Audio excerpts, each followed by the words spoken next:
to www.integralnaked.org. So when it comes to spiritual practices, what just sort of generically are the kinds of things that you do, or do you not have a specific practice? Well, I mean, I know that you've done a lot of work with Iyengar Yoga, for example, but just what are some of the kinds of things that you find yourself doing?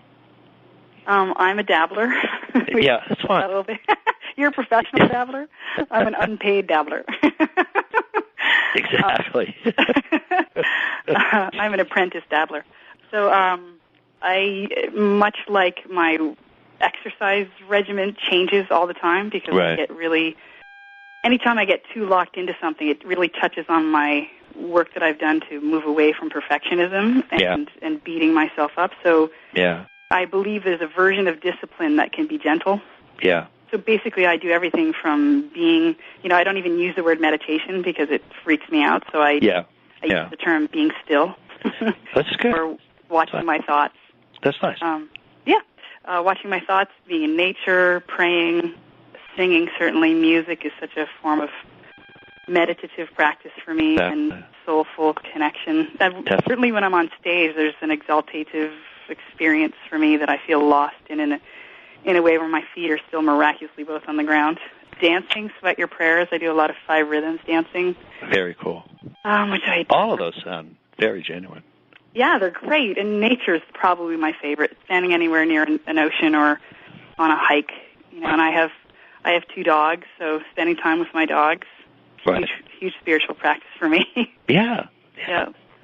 And it does reflect what I was talking about a little bit earlier about the 1, 2, 3 of God is briefly, one of the things that I tried to point out in that presentation is something that once you hear it sort of makes sense, and you go, oh, well, of course that's the way it is. But nobody had really pointed this out before, and that is that you can look at spirit or ultimate or God through 3 different perspectives. Tell me about that. The first person perspective is the person who is speaking. Second person perspective is the person being spoken to. Mm-hmm. So first person perspective is pronouns like I. Mm-hmm. Second person perspective is pronouns like you. Mm-hmm.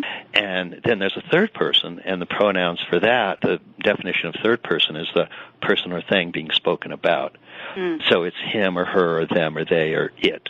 Mm-hmm. And the idea is that very, very smart, awakened, savvy people have defined spirit according to all 3 of those perspectives. Mm. But there's no real understanding that all 3 of them should be allowed because they're all equally adequate. Mm. So the third person perspective pictures the spirit as a vast, great sort of it and describes it as the cosmos or the web of life or nature or anything that you see as an object and sort of takes over the entire manifest objective world, and it's usually described them in third-person terms, like the web of life. The great web of life is a fine example of third person. And then second person is you imagine the entity that created that cosmos, created the universe, created the Grand Canyon, created nature, and imagine that person sitting sort of in front of you. But it's an intelligence, but it's a second person, so it's a thou. So that's an I-thou relationship then. You're actually having a second-person relationship with spirit. And that's often what God is thought about as second person. It's somebody that people actually have conversations with or pray to or feel a personal presence of. Yeah. And yes, and then first person is one of the more interesting ones, and that's that spirit is ultimately I-amness. It's the pure awareness or big mind or true self that's looking through your eyes right now and looking through my eyes right now and is this pure I-amness or pure self is ultimate spirit. And mystics are the ones that are really good in getting onto spirit in first person because they maintain there's a supreme identity between the individual and soul and the pure spirit or larger. So there's both a 1, 2, and 3. All 3 of those perspectives are fine, and all 3 of them should be allowed is sort of the point, because all 3 of them make sense. Right. And instead of having one is right and the other 2 are wrong, which is usually what we see going on, right, the idea is that all three of them work just fine. And they do. Yeah, they do. And yes, the reason I thought about it is when I was listening to the sort of your smorgasbord of practices, they touched on all three of those. And they do. It depends on, what moment of the day it is. Is that a technical no. practice? It's the happenstance. It's the happenstance. Yeah, which is in and of itself a practice, of course. Yeah. No, I love that. I love what you just shared. That's so resonant. And it makes a kind of sense, doesn't it? It really does. And being able to see spirit as nature, and then being able to see spirit as a thou, and being able to see spirit as I am, as a pure I. Yeah. And all of those are, what we're called, I think, to realize in our lives.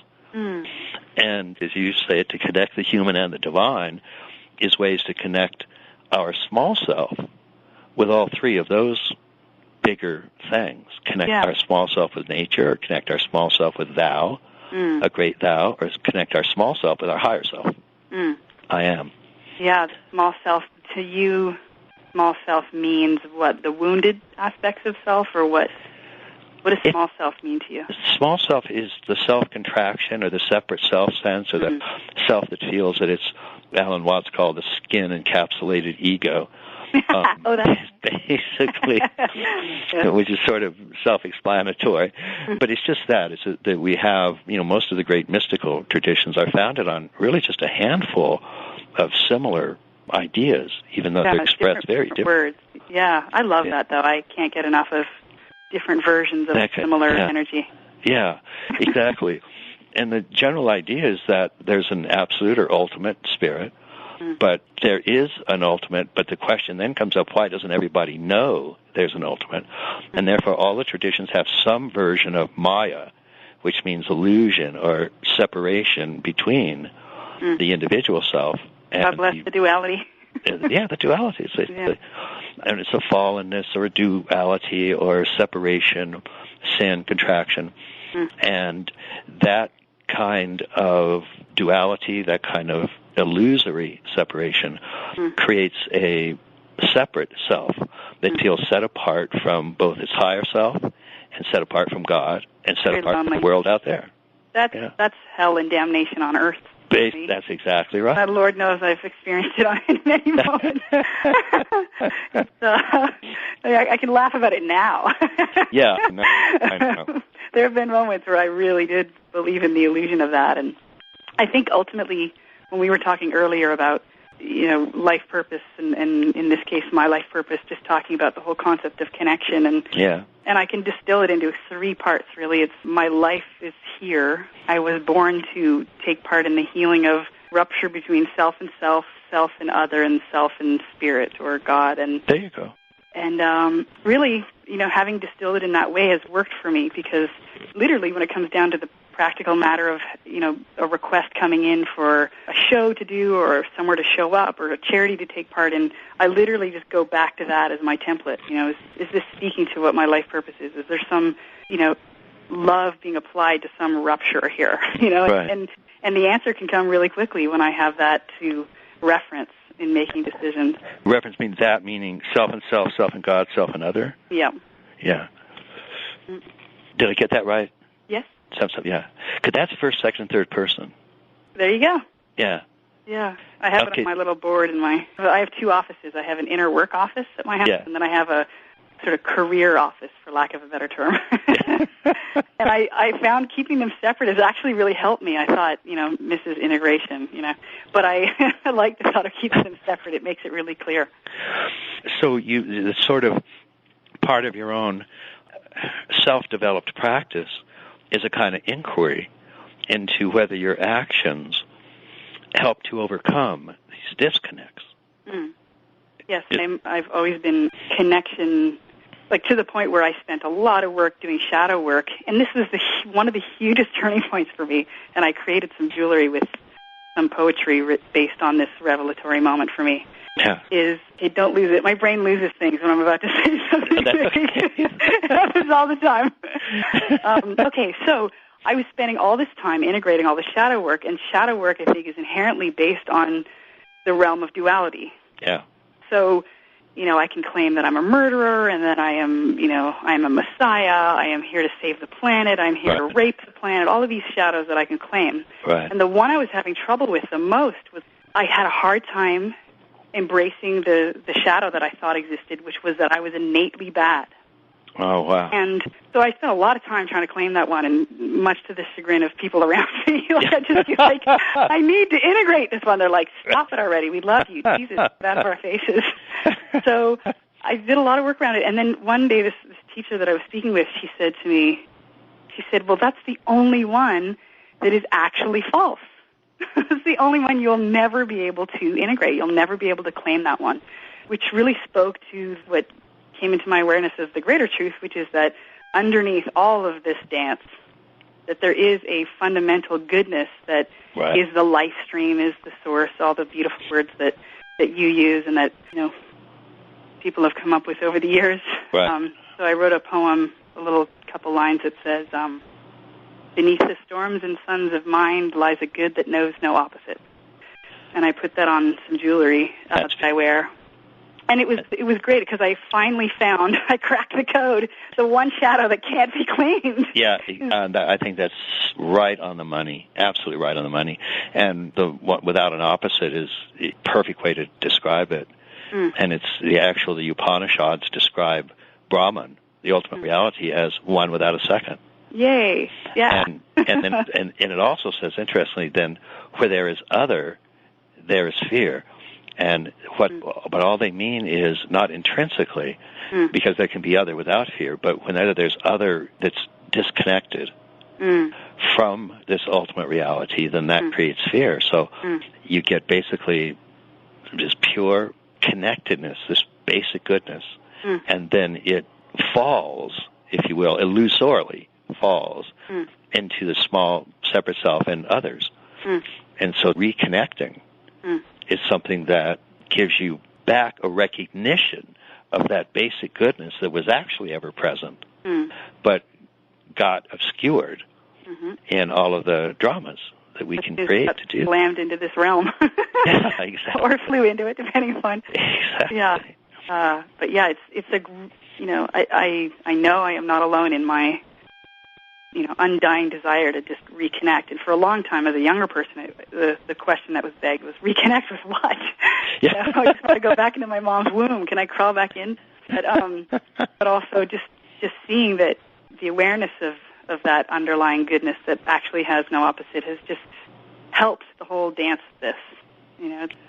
That all makes perfect sense. I mean, and it's grounded in the great perennial traditions. I mean, they would agree with that right down the line. So I think that's really beautiful.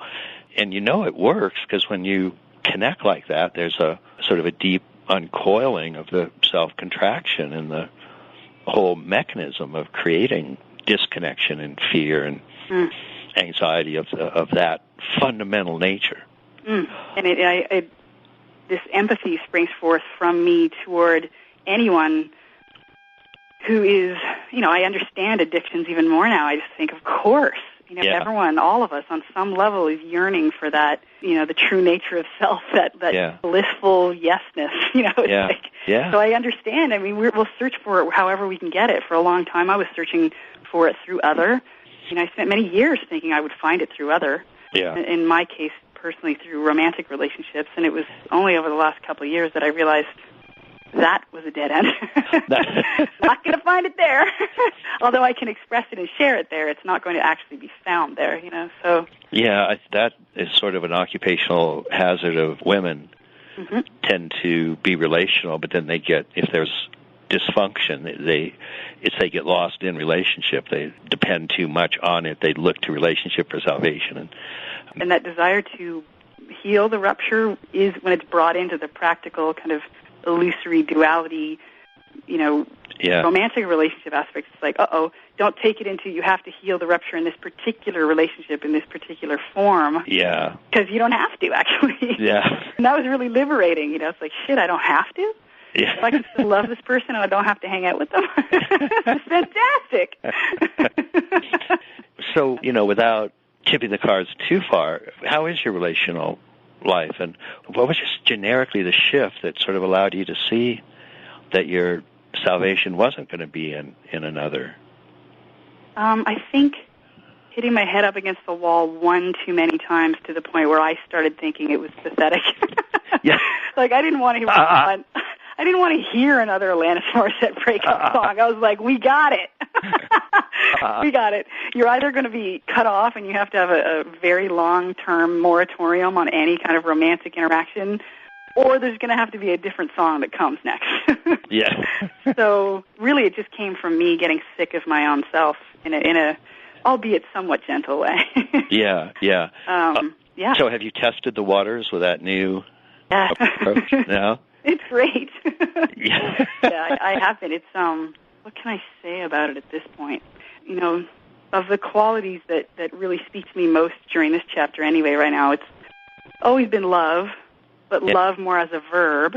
Yeah. Instead of a feeling. You know, I think that's the ultimate, speaks to the ultimate maturation process, is taking love from it simply being viewed as a feeling into an actual action or a verb, and then this sense of freedom. You know, being freedom. You know, and not in the permission for the wounded self to act out freedom, although that's lovely too in moments. Yeah. But the freedom to really listen to my personal rhythms and honor what I'm pulled toward and look at what I've had shame around. And I mean, all these people have been mirroring back, romantic friendships or otherwise, I've been mirroring back these parts of myself. And I do believe there's great healing to be had in a committed interaction. Right. You know, Harville Hendricks speaks about the degree of healing brings from the degree of commitment and intimacy. So I'm a huge fan of it. Yeah. But I think I went too far to the other extreme where I just kept thinking that salvation was found in making the ultimate perfect relationship. And unfortunately, I had to turn into a controlling freak in order to even attempt to come close to it. So I figured a few things out. And I say figured out, it sounds like a mental process. It was the opposite of that. Yeah. But I love how Buddhism speaks about, what is it, the two kinds of meditation, the analytical kind and then the settled kind. Right.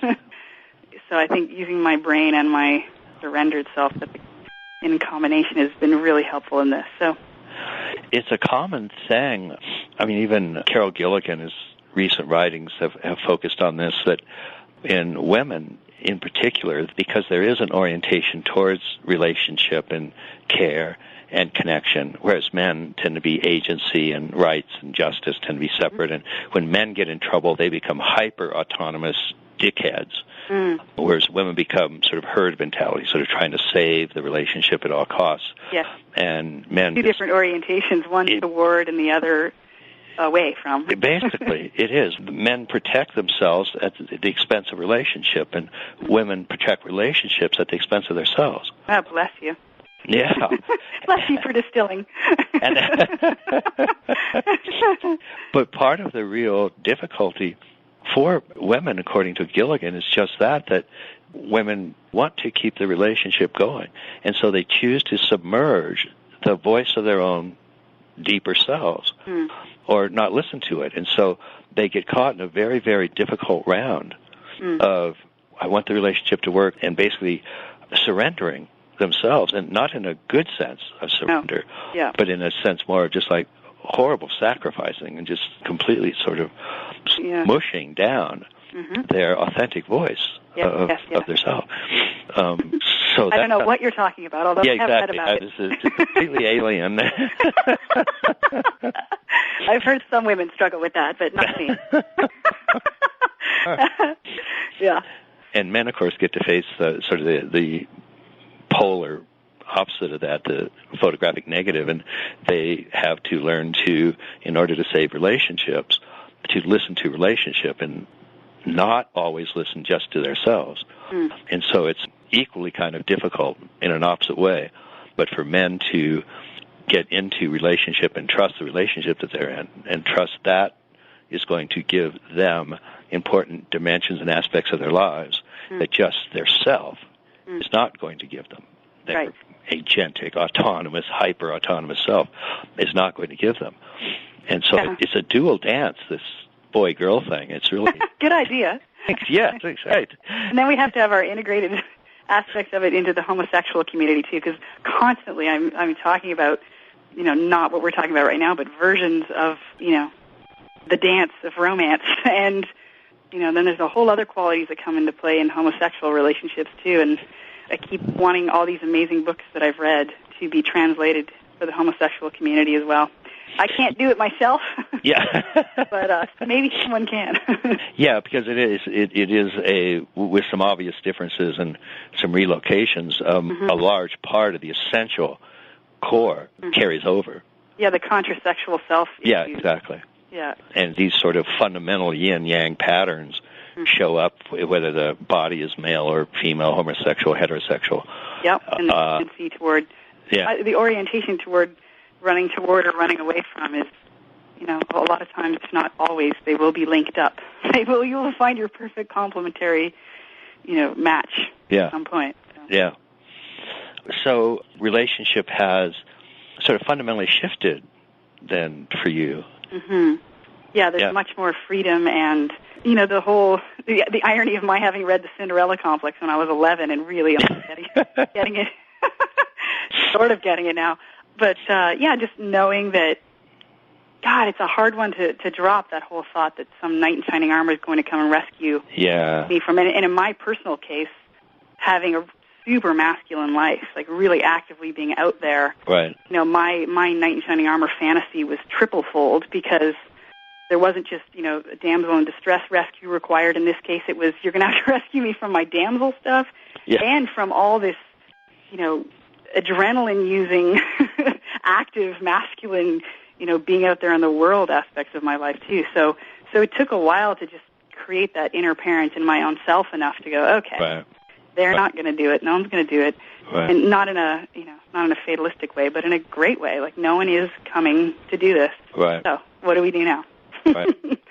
And so you are or are not, remind me exactly which way you were going with this, working on memoirs to sort of put some of this wisdom into book form?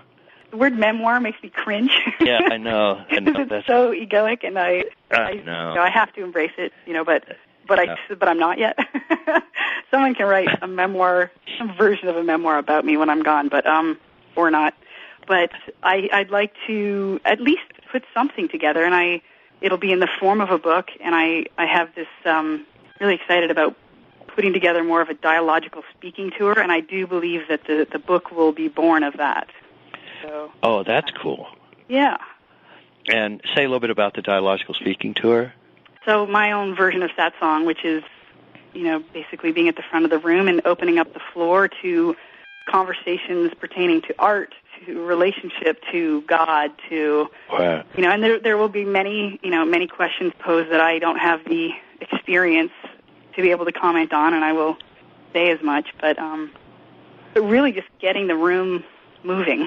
Right. And so I'd like to start doing those in November.